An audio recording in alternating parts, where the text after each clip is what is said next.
A new proposal in California would prevent 14 and 15-year-olds from being tried as adults, and another would prevent accomplices to murder from getting the same sentence as the murderer. Joining us now, Duane "Dog" Chapman, star of The Dog, The Bounty Hunter, and his wife, Beth Chapman, head of the Professional Bail Bonds Agents of America. Guys, welcome to the show. Thank you, Charles. All right, last time we spoke, Dog, this sweeping movement in these states to essentially get rid of the whole bail bond system, have government step up. I mean, what's going on with that? How's that going? Well, New Jersey tried it and is a complete failure. It's the new Hug-a-Thug program. Texas, the statistics came in today, and they have 100% increase in failure to appears. So it is not working. I mean, they just don't go to court because someone tells them to. Some of them have to be, drugged back to court. Right. Well, Beth, what's driving this? I mean, if you'd have told me a couple of years ago a state like Texas would have even thought about a program like this, I'd have thought you were nuts. Well, I think that money drives this. You know, this is a money show, so we should talk money. You know, you've got millions and millions of dollars that come from the Burn JAG grants every year from the federal government that goes down into the states and down into the counties that basically fund all these very small programs. These programs were meant for the truly indigent, people who really could not afford bail. But now it's gone one step further.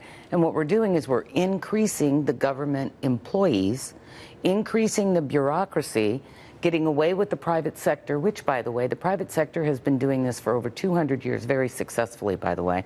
And we come back and we bring them back at no cost to the taxpayers. So now what we've discovered is that people think that people are in jail because they're poor, and that the rich can get out, but the poor have to stay in. It doesn't change the crime, Charles. You know, whether the rich committed the crime or the poor created the crime, it doesn't matter. The crime is the crime.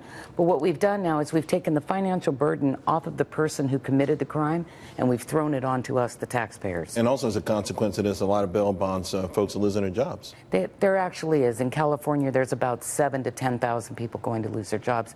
And these are mom and pop operations. So there might be about 4,000 bail agents, but the worst thing is that everyone who works for them and all of their employees and the people that they have supported for all these years.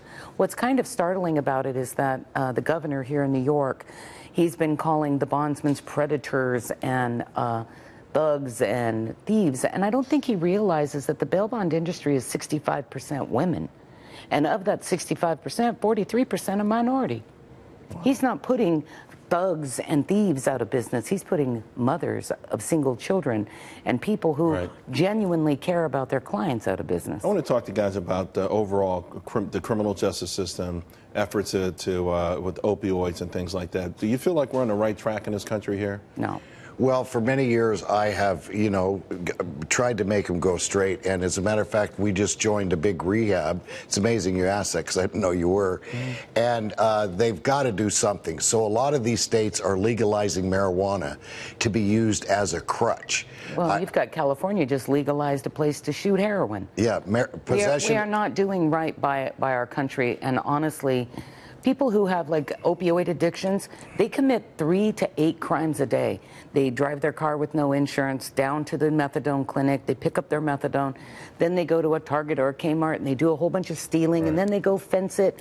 And we pay for this every single day. We pay for it at the big box retailers. So this is misguided then, this big effort that feels like, to curb sentences, to provide, galleries where you can shoot up. That's all misguided? Absolutely. Nobody's going to stop shooting dope because you gave them a free place to do it. I have a friend that's a correction officer in Alaska for 32 years.